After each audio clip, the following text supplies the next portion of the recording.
Hi Lance fans. I had a thought. I'm just going to do a video, a quick video on the differences between the EU Euro spec or UK spec turbos and Lancers box types, and in comparison to other ones around the world. Now, I've got a spare binnacle, and I think I did a video on a dashboard binnacle a little while ago. But what I'd be interested in is any of you, I know there's a few subscribers out there who are from the Philippines, if you could just sort of highlight the differences there might be between the dashboards and the layouts of these cars. It's the kind of thing I'm interested in, just to find the subtle differences. So this is your Lancer Turbo dashboard. You have your voltage, oil pressure, speedometer in miles an hour. That's not kilometres. The kilometres on Euro spec cars are in the yellow, if you could see there. Okay. Rev counter red lines at 6. Fuel and temperature. Okay. So that's your basic layout, that's what you look at. We then have the boost gauge with the overboost light on it. Now standard, these cars boost into the 7 to 9 psi. This one goes pretty much off the gauge because it's got a different turbo on it and it's been mapped, for want of a better word.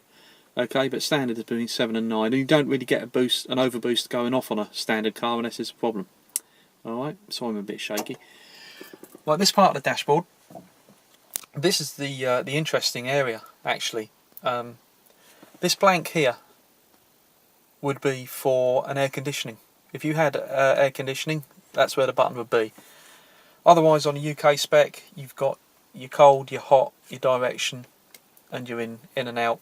If I put the light on, because my shadow's getting in the way a bit. Okay, here, this is a UK spec, Euro spec. This is a rear defogger.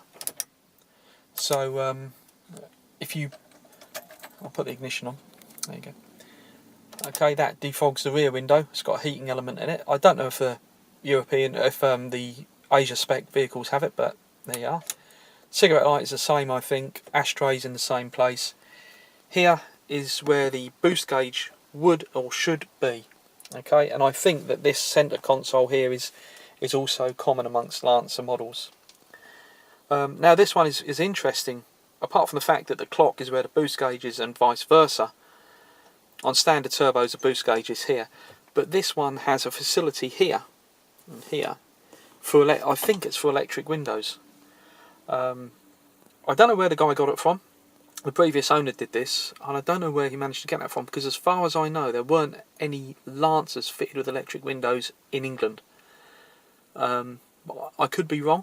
It might be off a factory, a GSR that had it spec'd in. I'm not sure, but that's an interesting point, and I don't know if anyone can shed any light on that.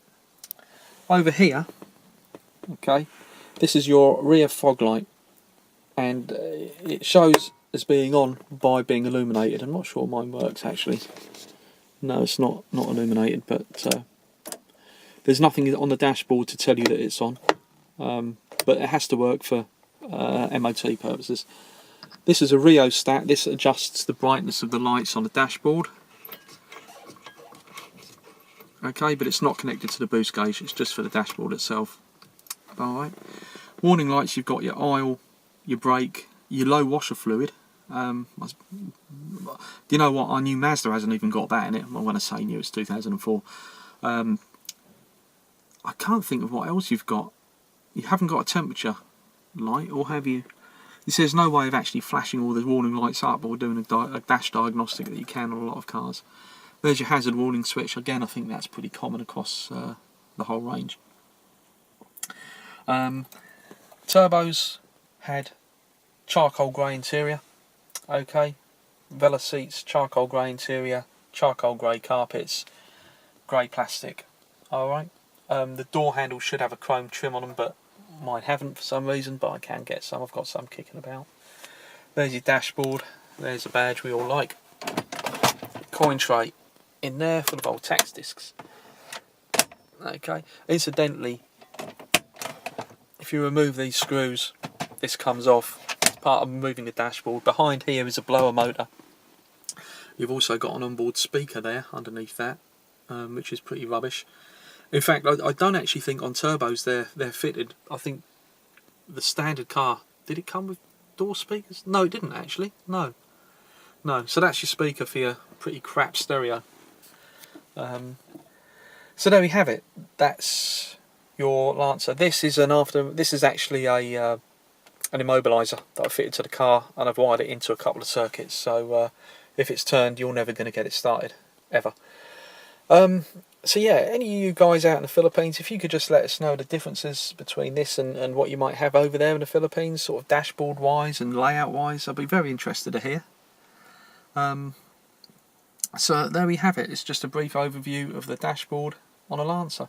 And I do have a spare dash, so if ever I want to put this boost gauge where it should be in the centre there, I have a spare centre console, I can always do that. But I do prefer it where it is. It's a lot easier to see. You don't really have to take your eyes off the road too much to check if you're boosting beyond what you should be boosting. Okay, well, again, big shout out to my subscribers, all my Lancer fans, and give us a like, give us a thumbs up, give us a dislike if you don't like it, subscribe, share, tell your friends, and take care. I'm going to crank her over and say goodbye.